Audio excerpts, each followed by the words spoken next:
설교하는 저를 감동을 시킨다고 그랬잖아요. 다시 한번 합니다. 아멘.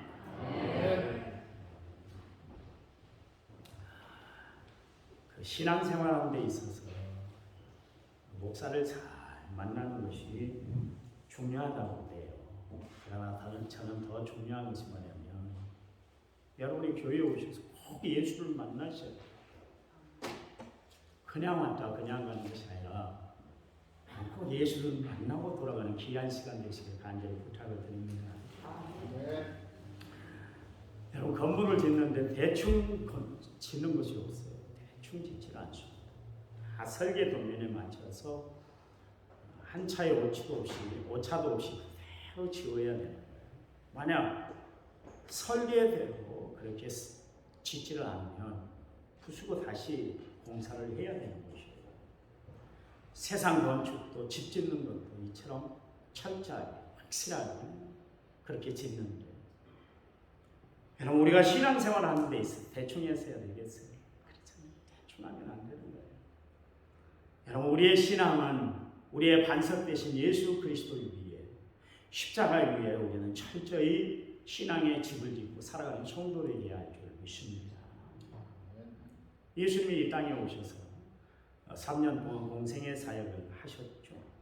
병자들을 고치고 하늘에 신령한 복음을 전해주시고 목자 없는 양처럼 유리방황하는 그런 백성들을 긍휼히 불쌍히 여겨주셨다는 것을 알 수가 있습니다.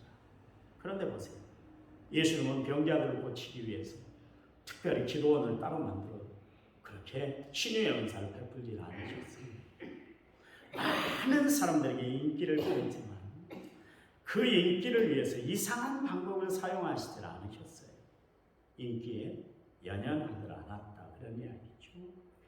예수님은 이 땅에 오신 당신이 하나님 앞에 받았던 미션, 그러니까 이 땅에 오신 목적에 대해서 단 한 번도 소홀히 대한 적이 없었어요. 철저하게 그 목표를 이루셨어요.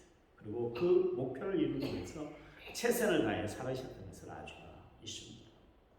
여러분 예수님 사역의 중심이 십자가. 예수님은 오직 십자가만 바라보고 십자가만 붙들었어요. 온 인류를 구원할 수 있는 십자가를 지시기 위해 예수님은 초점을 흐리지 않으셨다. 그런 이야기. 여러분 우리도 신앙생활을 바로 하려면 중심을 바로 잡고 신앙생활을 해나가야 되는 거예요. 여러분 무엇이든지 흔들리면 위험해요. 흔들리면 무너지게 되어 있습니다. 땅이 흔들리면 건물이 무너지게 되어 있어요. 마음이 흔들리면 걷잡을 수 없게 되는 것입니다. 성도 여러분, 헛된 곳에 초점 맞추지 마시고 헛된 곳에 치지 마시고 헛된 것을 쫓아다니지 마시고 오직 십자가를 바라보고 십자가를 중심 삼아 살아가는 성도들이 되시기를 간절히 부탁을 드립니다. 그래요. 항상 사람들이 하는 일에는 실수가 있잖아요. 그렇잖아요. 그리고 그것 때문에 실패를 경험하며 우리가 살아갈 때가 있습니다. 인간은 불완전한 존재이기 때문에 하는 일에 실수가 있고 또 실패를 할 수가 있습니다. 그런데 전능하신 하나님이 하시는 일에는 전혀 실수가 없어요. 절대로 그분에게는 실패라는 단어가 있을 수가 없습니다. 그래요. 여러분 하나님이 하시는 일을 봐보세요. 로마서 11장 29절 말씀에 하나님의 은사와 부르심에는 후회하심이 없다. 그래서 하나님이 우리에게 은혜를 끼치고 은사를 주시고 또 우리를 구원해서 하나님 백성 삼으신 것에 대해서 하나님은 실수하지 않으신 분이기 때문에 그 일 때문에 후회하지 않는다. 그런 이야기예요.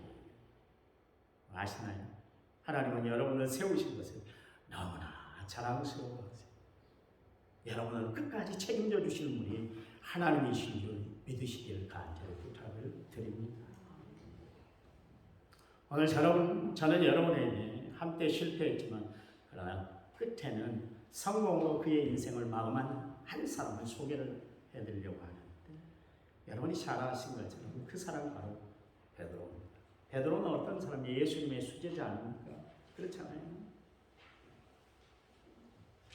그런데 그가 성령으로 거듭나기 전에는 그렇게 실수하고 실패가 많았던 사람이 바로 베드로였어요.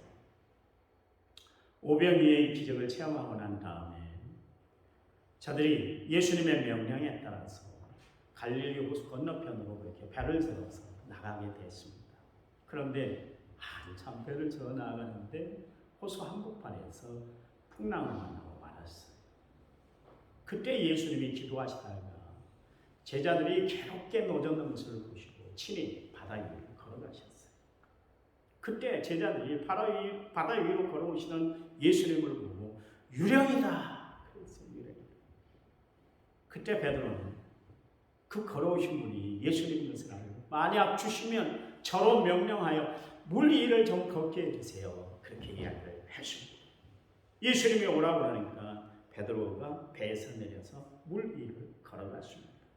그런데 갑자기 불어오는 바람을 바라보고 무서움에 공포에 그냥 빠지고 말았습니다. 그랬더니 그도 역시 마찬가지로 물에 빠지고 말았습니다.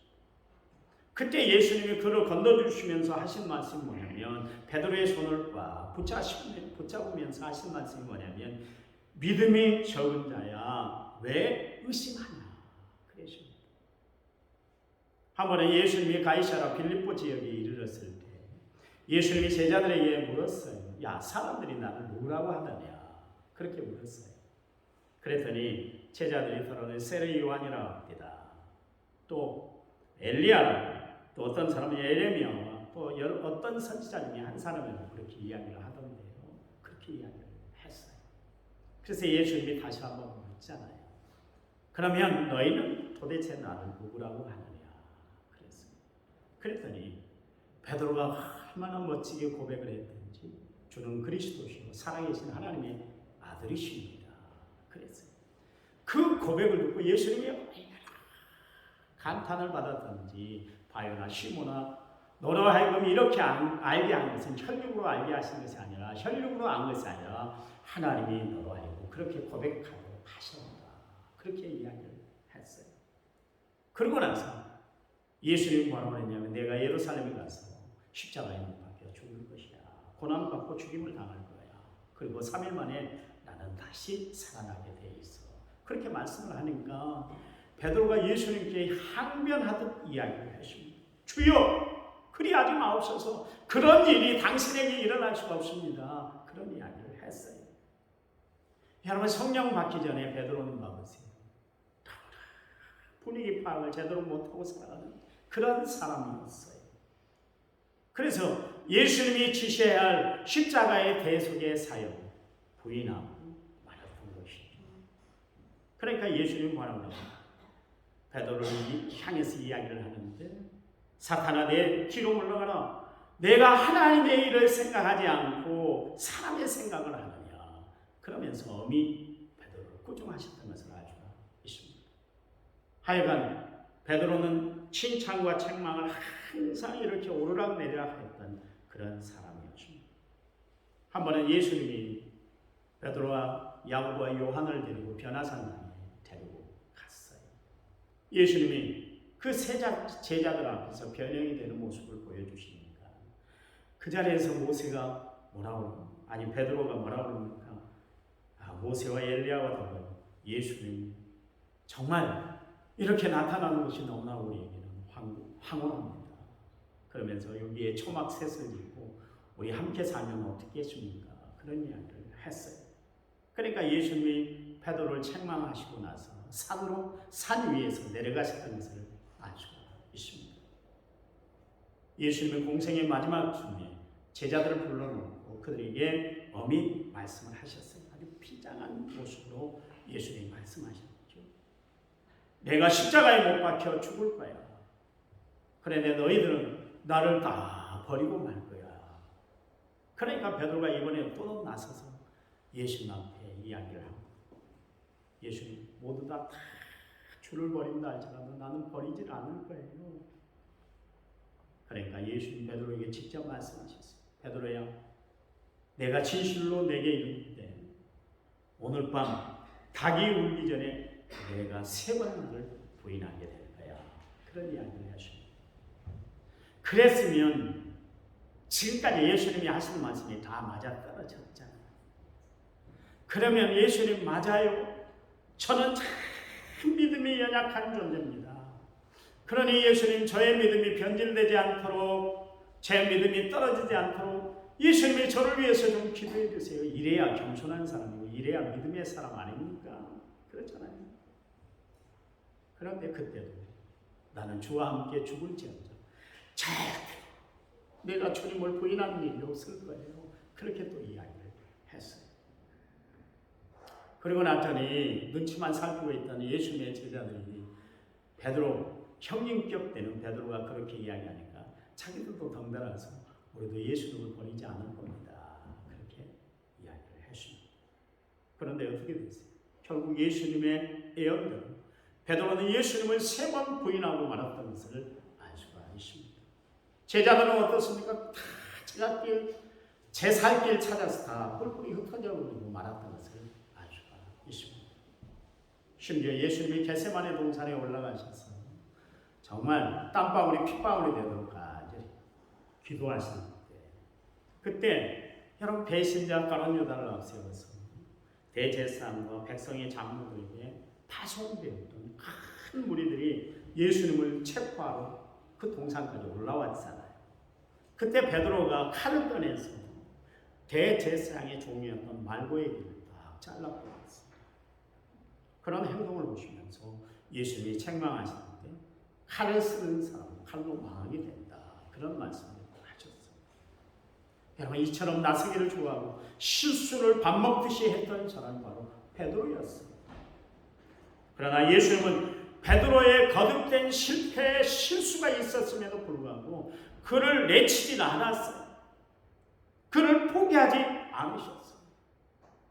여러분 우리 예수님은 베드로의 실패 속에서도 그가 성령의 은혜를 체험하면 그가 성령을 충만히 받으면 하나님의 사람으로 멋지게 사용된다는 것을 예수님은 알고 계셨기 때문에 그렇습니다.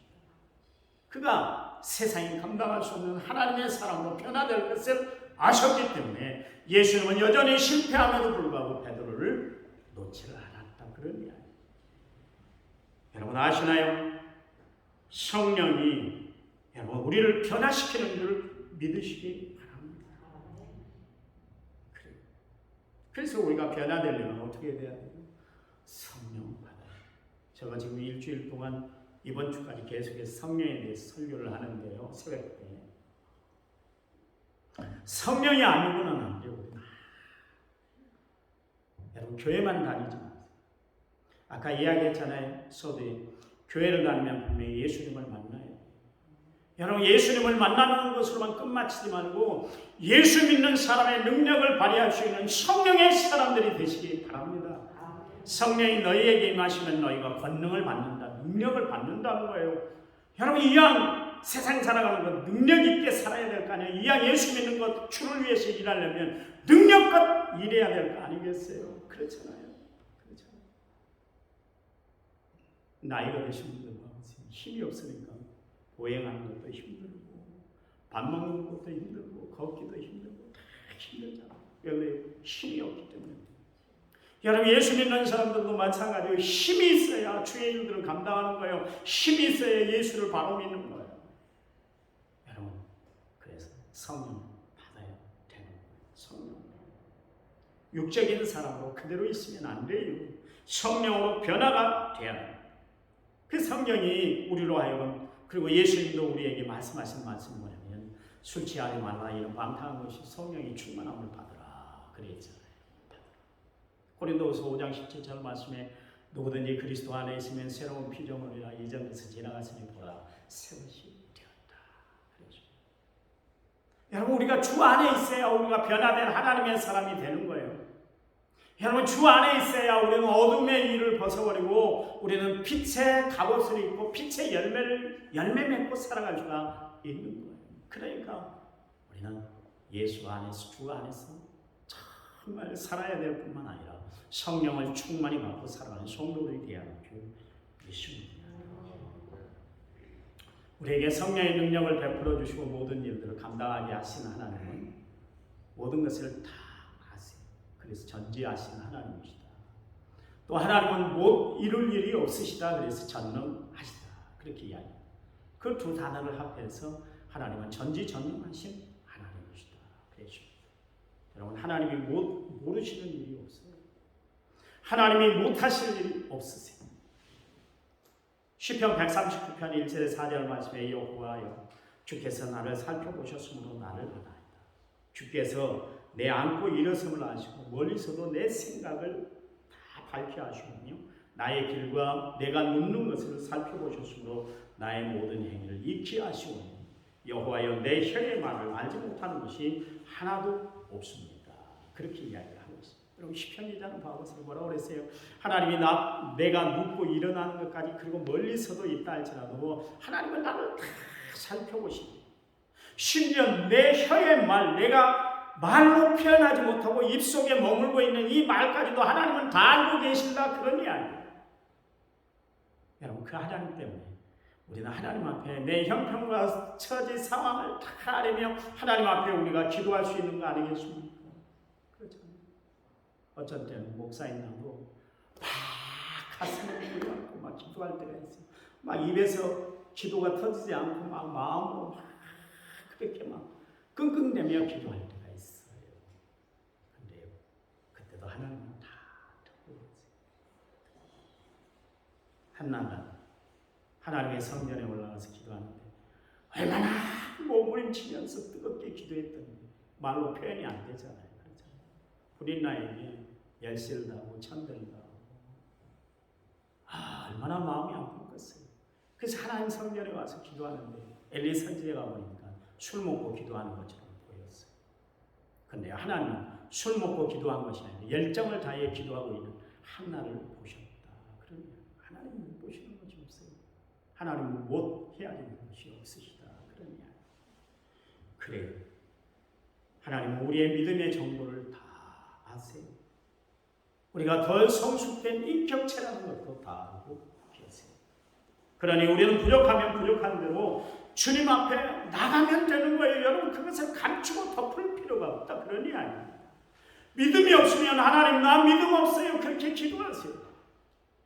부족한 투성이면 하나님 나 부족한 사람이에요. 하나님 앞에 그렇게 기도하시기 바랍니다. 하나님은 완벽한 사람을 원하는 것이 아니라 진실한 사람을 원하세요. 하나님은 철저한 사람을 원하는 것이 아니라 하나님은 성실한 사람을 원하는 줄 믿으시기 바랍니다. 하나님 앞에 내 있는 모습 그대로 서 있으면 되는 거예요. 사랑하는 여러분, 우리가 하나님을 바라보지 않으면 우리는 언제든지 실망하고 절망할 수밖에 없잖아요. 그렇죠? 우리 자신을 바라보면 더더욱 실망스럽습니다. 실패할 수밖에 없어요. 그러므로 우등한 나 자신을 바라보지 말고 여러분 전능하신 하나님을 바라봄으로 말미암아 주님이 주시는 놀라운 은혜를 날마다 경험하고 살아가는 성도들이 되시기를 간절히 부탁을 드립니다. 성경에 보세요. 하나님은 실패한 모세, 잘못된 열정으로 예수 믿는 사람들을 핍박했고 박해했던 바울, 그리고 한 가정을 정말 깨트려버렸던 라이프. 하나님은 실패한 저들을 여러분 역사의 현장에 위대한 도구로 사용했다는 것을 우리는 성서의 기록을 통해서 성서의 역사를 통해서 우리가 알 수가 있습니다. 하나님이 실패한 저들을 붙잡아 주셨어요. 세상 사람들이 실패하면 그냥 다 세상에서 따돌림을 당하게 되지만 하나님은 실패한 우리를 긍휼히 불쌍히 여겨주세요. 성도 여러분, 하나님의 심장으로 하나님의 눈으로 하나님을 바라보고 살아가는 성도들이 되시기를 간절히 부탁을 드립니다. 우리는 예수님의 심장을 이식받고 살아야 되는 거예요. 내 속에 예수님의 심장이 막 작동이 돼야 돼요. 바울은 빌립보서 1장 8절 말씀에 자신은 예수님의 심장을 가졌다. 그렇게 이야기하고 있습니다. 여러분, 예수님의 심장을 가졌으니 그의 마음은 뜨거울 수밖에 없었어요. 예수님의 심장을 가졌으니 그는 열정을 다할 수밖에 없었어요. 여러분, 그는 예수님의 심장을 가졌기 때문에 포기하지 않았어요. 얼마나 어려운 일이 많았어요. 그런데 포기하지 않았어요. 그리스도의 심장이 바울로 하여금 하나님의 일을 넣기 감당할 수 있도록 그에게 힘과 용기와 은혜와 역사를 베풀어 주셨습니다. 지난 시간에 말씀드린 것처럼 고린도 교회 교인들이 보통 교인들이 아니잖아요. 바울을 얼마나 힘들게 했는지. 그런데도 불구하고 그가 하나님의 사역에 결코 절망하고 좌절하지 아니하고 실패하지 않았던 이유는 뭐냐면 이기게 하시는 하나님이 그를 붙잡아 주셨기 때문에 그렇습니다. 그리고 바울은 참으로 하나님을 사랑했어요. 그리스도의 피 묻은 복음을 그는 사랑했습니다. 그리고 고린도 교회를 죽도록 사랑했습니다. 교인들을 내 마음과 같이 그렇게 사랑했던 것이죠. 그 사랑이 바울과 하여금 어려운 고난 역경을 다 이겨내게 했다. 그런 이야기. 오늘 본문의 베드로 이야기로 다시 돌아옵니다. 여러분, 베드로는 예수님을 부인했다는 그 자책감 때문에 절망 앞에 주저앉고 말았을 거예요. 그때 절망 앞에 주저하고 있던 그 현장에 예수님이 베드로를 직접 찾아오셨죠. 여러분, 예수님은 우리에게 직접 찾아오세요. 여러분, 수가산 우물가에 여행 예수님이 먼저 가셔서 그 자리에 있으셨어요. 여러분, 여리고성에 세리장 삭개오 오세요. 예수님이 그 자리로 걸어가셨어요. 돌 무화과 나무 밑으로 걸어가셨어요. 왜냐하면 베드로가 거기 올라가 있는 것을 보시고 가시는 거예요. 예수님이 그 길 말고도 다른 길로 얼마든지 비껴서 가실 수가 있는 데 불구하고 예수님은 그렇게 가셨어요. 마찬가지로 베드로 절망 가운데 빠져있던 베드로, 실패 낭망스러움으로 살아가고 있던 베드로 예수님이 직접 찾아가셨잖아요. 그리고 베드로에게 물었어요. 베드로야, 내가 날 사랑하느냐? 여러분, 베드로가 무슨 자신감이 있었겠어요? 철저히 실패한 자신인데 그때 우리 예수님 베드로에게 새로운 사명을 그에게 부여해 주시잖아요. 이전에는 사람 낚는 어부의 사명을 주었다 할 것 같으면 이제는 양을 치는 목자의 사명을 그에게 주셨던 것을 알 수가 있습니다. 사람을 낚는 일만 그에게 주어진 것이 아니라 이제는 그 양, 그에게 맡겨진 영혼들을 책임질 사람으로 하나님께서 베드로를 세워주셨어요. 여러분, 베드로가 어떤 사람이에요? 예수님을 모른다고 세 번씩 부인하고 마지막에는 예수님을 저주까지 했어요. 여러분을 향해서 어떤 성도가 저주하면서 욕을 하면 여러분 그 사람 다시 찾아보겠어요? 내 눈에 흙이 들어와 저 인간 안 보고 사는 거야. 그럴 거예요. 그런데 우리 예수님 한 번도 아니고 세 번씩이나 예수님을 부인하고 예수님을 모른다고 시침이 뗀 베드로였는데 불구하고 그를 버리지 않으셨어요. 여러분, 그래요. 하나님은 주님밖에 남지 않은 사람, 주님 아니면 도저히 이룰 수 없는 사람들을 찾고 있는 줄 아시기 바랍니다. 그리고 그에게 다가오셔서 내가 날 사랑하느냐 물으시오. 여러분, 나는 할 수 없다, 나는 시간이 없다 할 그때에 주님이 일하세요.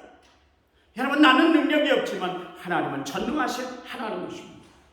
그 하나님이 하게 하실 거예요. 그러니까 여러분 절망하지 마세요. 나는 왜 이렇게 주의 일들을 감당하는데 이렇게 확실하지 못할까? 그것 때문에 고민되고 갈등되잖아요. 아니, 항종기 집분자라면 그 새벽 예배 나가야 돼. 못 나가.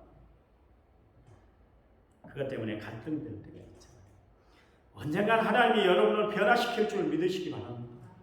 기도의 사람으로 변화시켜주고 정말 예수 그리스도의 인격을 닮은 사람으로 하나님이 끝내 여러분을 변화시킬 줄 믿으시기 바랍니다. 나는 못해. 나는 못해. 그러나 하나님은 능히 하실 수 있으세요. 나는 여전히 부족하지만 완전한 하나님이 나를 사용하시며 내게 능력 주신 자 안에서 모든 것을 할 수 있도록 당당하게 하나님이 세상을 승리하며 살아가도록 만들어주실 줄 믿으시기 바랍니다. 사랑하는 성도 여러분, 내가 일하는 것이 아니라 주님이 하실 수 있도록 나를 비워놓으시기 바랍니다. 내가 다 이뤘다는 그 교만한 마음을 버리고 나 아니면 안 된다는 그 자만심으로 충만해 있는 내 자신을 버리고 오직 주님이 하실 수 있도록 모든 것을 내어줄 줄 아는 성숙한 신앙인들이 다 되시기를 간절히 부탁을 드립니다. 저는 항상 십자가만 바라보고 마음에 찬 감동이 막 울려요. 나 같은 것을 하나님이 독생자 예수 그리스도를 십자가에 못 박히게 했다는 걸 얼마나 감동이 돼요. 여러분, 나 때문에 예수님은 십자가를 지셨어요. 십자가를 지시기 위해서 모든 고통을 다 당하셨어요. 멸시천대를 한 몸에 다 당하셨어요. 내가 당해야 할 죄의 짐을 다 담당하신 예수님, 얼마나 그분이 고통스러우면 제 십자가 위에서 엘리 엘리 라마 사박다니 하나님 하나님 어찌하여 나를 버리셨습니까? 십자가 위에서 피를 토하듯 절규하시던 주님을 생각하면 내가 도대체 어떤 사람이기에 이런 은혜를 받고 이런 하나님의 축복을 받고 살아가는 사람이 되었는가 생각하면 자다가도 너무 감사하고 있죠. 왜요? 내가 나를 원하지 않다. 여러분, 겉으로 포장된 양복 입고 있는 강대상 서 있는 여러분 나를 보시니까 여러분이 좋은 사람으로 보시는 거죠. 아니요. 내가 나를 알잖아요. 어리석고 부족하고 연약하고 그런 나를 하나님이 들어서 사용하시는 거예요. 오늘도 주의 일꾼으로 세우시고 이 강대상에 세우셔서 하나님의 말씀을 선포하시게 하시는 거예요. 이거 하나님의 은혜가 아니에요. 도저히 감당할 수 없는 거예요. 베드로는 하나님의 은혜가 감사해서 기쁨으로 주의 일을 감당해 나갔잖아요. 그래서 베드로가 이야기하잖아요. 하나님의 아들 예수 그리스도 우리 주. 여러분, 베드로는 이 고백을 자신의 생명처럼 여기고 주의 사역을 감당해 나갔어요. 여러분, 이 고백 때문에 베드로는 마음껏 울었어요. 이 말씀 때문에 베드로는 배고픔도 참았고 고난의 앞길을 막는다 할지라도 뚫고 나가 결국 하나님의 사역들을 은혜 가운데 잘 감당해 나갔던 것을 알 수가 있습니다. 여러분, 우리가 정말 구원자 되신 예수 그리스도를 베드로처럼 우리가 바로하고 살아간다면 우리의 삶이 엄청나게 달라질 거예요. 이렇게 살지는 않고 정말 주를 위해서 헌신하고 충성하고 아낌없이 희생하게 될 거예요. 여러분, 베드로처럼 실패하셨습니까? 그 실패의 현장에 내게 내물 손을 내미는 하나님의 구원의 손길을 이 시간도 바라보시기 바랍니다. 한 번에 예수님이 오병이어의 기적을 베풀었잖아요. 그러고 나서 그 다음 날도 사람들이 예수님에게 가면 먹을 것이 있을 것이다. 그래서 수소문해서 가버나움까지 사람들이 어떻게 하고 왔어요. 예수님이 그날따라 오병이어의 기적을 베푸는 것이 아니라 하나님 하늘의 신령한 말씀을 전했잖아요. 너희가 내 살을 먹어야 된다. 내 떡을 먹어야 된다. 이상한 말씀은 아니죠. 너희가 내 피를 마셔야 된다. 거기 따라왔다는 사람들은 빵을 얻어먹으러 따라왔는데 예수님이 이상한 말씀을 하니까 수군거리더니 사람들이 다 뿔뿔이 흩어져 다 가버렸어요. 그때 예수님 베드로 제자들에게 이야기하는 야, 너희도 가려느냐. 예수님의 마음은 많이 아파서 그때 베드로가 뭐라고 합니까?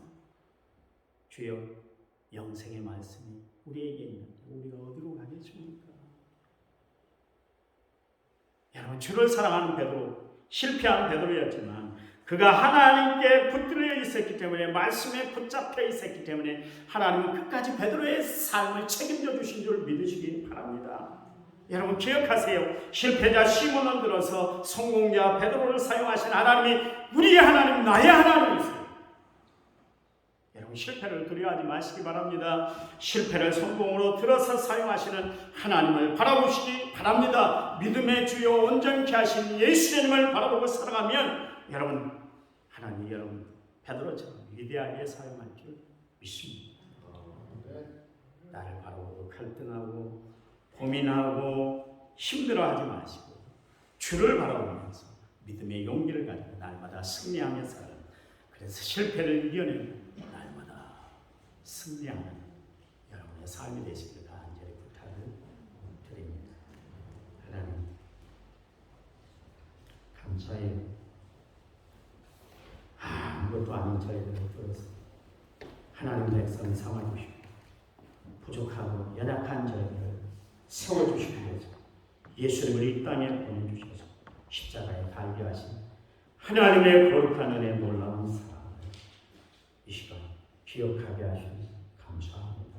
실패했던 해도 그를 절망 구렁이에 그를 내팽개치지 아니하시고 친히 다가가셔서 베드로야 내가 나를 사랑하느냐 말씀으로 위로하고 권면하고 그를 다시 세워주신 하나님, 우리의 하나님, 나의 하나님인 것을 알아 오늘 이 시간도 감사하는 저희들에게 도와주시옵소서. 우리를 일으켜 세우신 오직 하나님 예수님 성령님인 것을 알아 날마다 하나님을 바라고 날마다 성령을 의지하고 예수님을 사랑하며 살아가는 저희를 되도록 축복해 주시옵소서. 이 험난한 세상 가운데서 날마다 승리하고 이기는 삶을 살아가는 믿음의 성도들이 다들 되도록 축복해 주시옵소서. 이제는 부활이요 생명 되신 우리 주 예수 그리스도의 은혜와 하나님 아버지의 지극하신 사랑과 성령님 위로의 동원의 충만한 역사입니다. 오늘 말씀을 받은 모든 성도들 위해 이제부터 영원토록 함께 하시기를 간절히 축원하옵나이다. 아멘.